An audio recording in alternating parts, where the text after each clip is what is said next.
My name is Captain Ajit Sirohi. I also fought in the war of Bangladesh. Currently, I work for a large corporate here.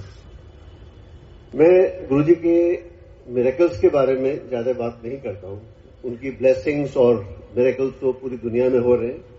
आप लोग सुनते रहते हैं, सबको blessing directly मिल भी रही है. मैं उनकी महिमा के बारे में ज्यादा बात करता हूं. मैं दो सवाल हैं जो गुरुजी के बारे में सुनने को मिलते हैं, मुझे भी मिले हैं और शायद आप लोगों को भी सुनने को मिले होंगे. मैं उनके बारे में अपना एक्सप्लेनेशन जो मेरी समझ में आता है वो मैं शेयर करना चाहता हूं आपके साथ. एक सवाल है जो नए लोग हैं जो गुरुजी से जुड़ना चाहते हैं, उनके बारे में क्यूरियस हैं, वो पूछते हैं. और दूसरा बड़ा सवाल है जो बिलीवर्स हैं, जो गुरुजी से जुड़े हुए हैं और उनके दिमाग में कुछ एक बहुत बड़ा क्वेश्चन होता है. मैं दोनों डिस्कस करूंगा आपके साथ. हम लोग काफी लोगों से मिलते हैं, यहां भी अब्रॉड भी, जो गुरुजी के बारे में क्यूरियस हैं. वो पूछते हैं आपके गुरुजी में ऐसा क्या है जो किसी और गुरु में नहीं है. What's different about your Guruji? Very big question. तो most of us, how do we answer? हम उनके दो बड़े मिरेकल सुना देते हैं कि हमारे गुरुजी ने ये किया. तो सामने वाला आपको कहता है ये इससे बड़े मिरेकल तो फलाने गुरु हैं, उन्होंने किए हैं. तो आप कहते हैं नहीं, मैं दो और सुनाता हूं आपको, वो उससे भी ज्यादा पावरफुल मिरेकल्स हैं. फिर वो कहने पर तो बेंगलोर वाले सत साई बाबा थे, उनके नहीं सुने का आपने, वो तो उनसे बहुत ज्यादा बड़े थे. और ये कॉन्वर्सेशन चलती रहती है, turns into an argument which nobody can win. So this is a very undignified way of introducing our Guruji, and we are unable to tell what is so different about him than others. I have a take on this and explain it in a different way. In the history of India, there are only 5 Mahapurush, अवतार कह लीजिए, God on earth कह लीजिए, जिनकी following उनके चोला छोड़ने के बाद में thousands and thousands of time grow करी है. भगवान महावीर, गौतम बुद्धा, गुरु नानक और शिरडी के साईं बाबा और हमारे गुरुजी. छठा नहीं है. You can look around, you can look at the history of India, there only 5. कुछ वजह होगी, छठा नहीं है, 5 ही क्यों? So when people ask me about what's so different about your Guruji, I don't tell about miracles. I say he's one of the 5 in the history of India whose following has increased by thousands and thousands of times after he left the body. उसके बाद मैं उसके ऊपर छोड़ देता हूं कि कुछ बात होगी. लोग बेवकूफ नहीं है. People are not fools all over in the world जो गुरुजी के भक्त बन रहे हैं. उसके बाद में भी उसकी क्यूरियोसिटी नहीं सेटल होती है. मैं मिरेकल्स उसको नहीं बताता. मैंने कहा बाकी गुरुजी डिसाइड करेंगे कि आपको उससे जुड़ना है या नहीं जुड़ना है. दूसरा बड़ा सवाल है जो बिलीवर्स का है, जो जुड़े हुए गुरुजी से. और मैंने कई बार सुना, वो कहते हैं साहब हम गुरुजी की बड़ा प्रे कर रहे हैं, बड़ा ध्यान लगा रहे हैं, वो हमारे सुनते नहीं है. हमारी कोई मन्नत पूरी नहीं होती. हमें कई साल हो गए हैं, हमारे फोन शो है, उनकी सारी बातें उन्होंने मान ली, उनकी मन्नतें पूरी होगी, हमारी तो सुन ही नहीं रहे. क्या बात है, क्यों नहीं सुन रहे? इसकी 2 वजह हो सकती हैं.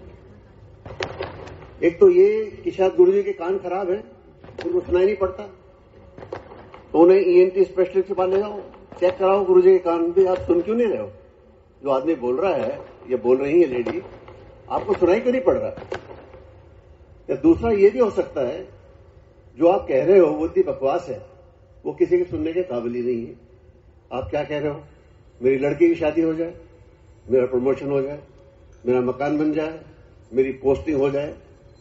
ये तो प्रेयर्स तो नहीं है, ये तो डिमांड्स हैं आपकी. जैसे लेबर यूनियन डिमांड करती है मैनेजमेंट से, जब तक हमारी मांगे पूरी नहीं होंगी हम आप में यकीन ही नहीं करेंगे. तो देखिए, अगर आपको गुरुजी में आप जुड़े हुए हैं, उनमें यकीन है, तो ये आपको सोचने की जरूरत नहीं है. अगर आप उनको भगवान मानते हो जैसे हम मानते हैं, तो उन्हें ऑलरेडी पता है कि आपको क्या चाहिए, उन्होंने कितना देना है और कब देना है. वो आप ये कहेंगे कि मैंने मांगा है, मुझे क्यों नहीं मिला, उससे कुछ चेंज नहीं होने वाला. पर ये आपको यकीन रखना पड़ेगा, अगर आप उनमें यकीन करते हो कि वो देंगे जरूर, लेकिन देंगे अपने समय पे जो आपके लिए ठीक समय होगा, और कितना देंगे वो भी वही डिसाइड करेंगे। दूसरा ये सवाल जो है, मैंने और मेरी वाइफ ने आज तक उसे एक भी चीज नहीं मांगी, और उन्होंने डिसाइड किया ना कभी मांगेंगे, क्योंकि अगर हम समझते हो भगवान है, उन्हें ऑलरेडी पता है हमें क्या चाहिए, क्या मांगना है। हम उन्हें ये नहीं कहने वाले आप सुन क्यों नहीं रहे हो, आपको समझ नहीं आ रही हम मांग रहे हैं, कोई मतलब नहीं बनता है। और हमें उन्हें इतना दिया है कि अपने अपने 7 जन्म में अगले हम उसको कभी थैंक यू नहीं कर पाएंगे। बस लास्ट छोटा सा सत्संग एक अपने बारे में मैं उनसे कैसे जुड़ा, एक कहानी बन गई ये भी। I am an ex army officer. जानते हैं वहां पे ज्यादा रिलीजन के ऊपर जोर नहीं है, public display of on religion matter is not there. People believe in God but rituals वगैरह कोई ज्यादा फॉलो नहीं करते। और I also belong to an Arya Samaj family. I was brought up in Arya Samaj family. यहाँ घर में मूर्ति रखना अलाउड नहीं है, किसी भगवान की पिक्चर नहीं रख सकते, कोई पूजा नहीं हो सकती, कोई आरती नहीं हो सकती। My social conditioning was from that background. I did not believe. I believe in God but not in rituals or going to temples. My wife is a very spiritual person. तो बड़ी मंदिर जाती थी, मुझे जाने के लिए कहती थी, मैं कुछ ना कुछ बहाना कहकर टाल देता था कि आज तबीयत ठीक नहीं है, तुम हो आओ, मैं बिजी हूं।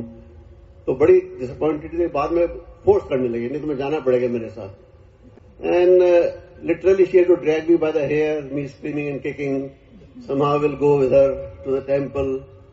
बाद में आके पूछती थी, अच्छा कुछ हुआ क्या? मैं कहा नहीं कुछ नहीं हुआ। फिर ले जाती थी, थोड़े दिन बाद फिर आके पूछती थी कुछ हुआ क्या? मैं कहा नहीं कुछ नहीं हुआ। 25 साल हो गए। She kept on trying and she could not convert me. तो मतलब हालत ये थी, वो कहने लगी थी अच्छा होता उस बैंक वाले से शादी कर लेती, कम से कम वो मंदिर तो ले जाता। तो हालत काफी बुरी थी घर में, मतलब it's not a good situation. ऐसे में एक मुझे मिले, कोई मेरे जानने वाले थे, थोड़ा रिलेशन में भी थे। वो इंडियन फॉरेन सर्विस से रिटायर हुए थे, एम्बेसडर प्रेम सिंह नाम है, काफी लोग जानते होंगे आप उनको। तो वो हरियाणा गवर्नमेंट के एडवाइजर अपॉइंट हुए रिटायरमेंट के बाद में, अंसल प्लाजा के पीछे ऑफिस था हुडा का, वहां बैठते थे वो।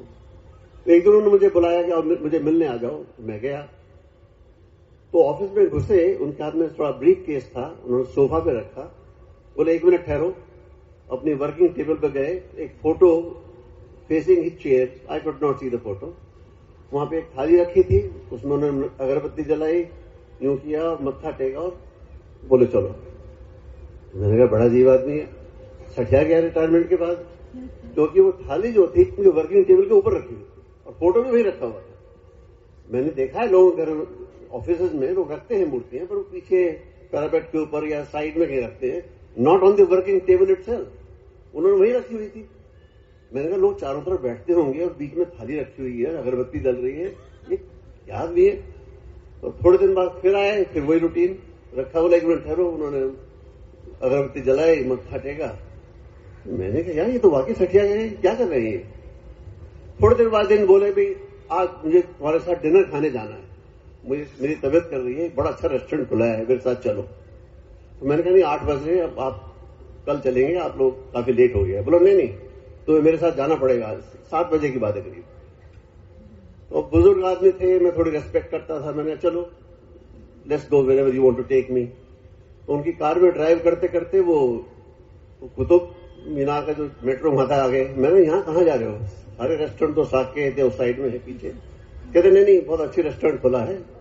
वो चलते चले गए, फिर वो एमजी रोड पर चलते चले गए।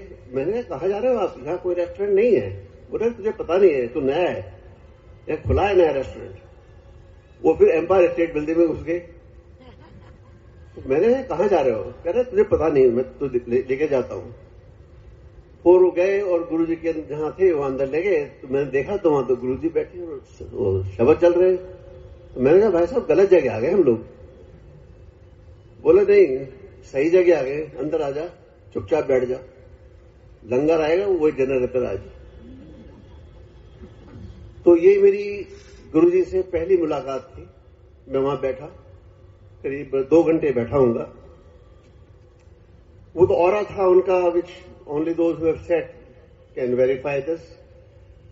आई went back and I wanted to come back again the next day. तो मैंने वाइफ को झूठ बोला कि वो प्रेम सिंह के साथ मुझे कहीं जाना है, मैं दोबारा चला गया। बीवियों को तो वैसे ही शक हो जाता है, जब देखो जानती है झूठ बोलता है हस्बैंड, वो आवाज से चेहरे से पहचान लेती है। तो तीसरे दिन बोली सही बताओ कहाँ जा रहे हैं। वो सोचते हम शायद बार में जा रहे शराब वराब पीने और उसको बता नहीं रहे। मैंने कहा ऐसा है कि मैं गुरुजी हैं उनके पास जाता हूं। मेरी वाइफ तो बेहोश ही होगी। कहते मुझे 25 साल हो गए हैं और तुम्हारे सिर में जूं नहीं रहेंगी और यहां तुम 2 घंटे में कह रहे हो कि तुम उनके पास बार बार जाना चाहते हो। मैंने कहा मुझे पता नहीं है, but I want to go back again and again to him. So this was a miracle, you can call it miracle, a man who could not be converted by his wife for 25 years. It just took 2 hours to change so completely that I have not been able to disengage even for a moment from him thereafter. And we dropped everything, me and my wife attended every satsang, every evening till he was in Chola. Till he got fed up of us and called us and told us, हफ्ते में एक बार आया करो, बहुत हो गया। But that's how he was, that's how we are, that's how connected we are with him. We consider him God. मैं तो यही कहता हूं कि आप लोग जो उसकी शरण में आए हो, लकी हो। But the life without Guruji is an illusion. Remain connected, उनके गुण गाओ, सुनो, मनन करो, and he will take care of you. Leave it to him. जय गुरु जी।